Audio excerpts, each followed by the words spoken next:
Now this is a doozy of an outdoors watch. Look at this thing. It's the S96.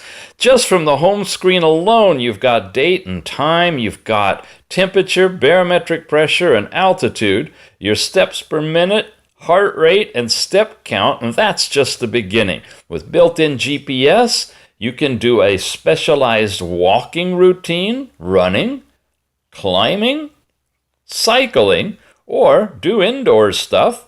You have a speedometer built into this that you can monitor your car or boat or train or plane maybe. You can do ball, you got a stopwatch and more. All that is happening in that section. But you can also keep track of your step count, calories burned, and distance moved, your 24-hour heart rate if you keep the watch on, your temperature. And that's the ambient temperature of the watch. It's not coming in from a weather report.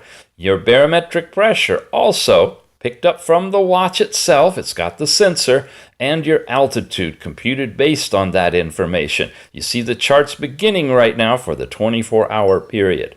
You've got a built-in compass that actually works and works well. And back to the home screen. So check it out. It's called the S96.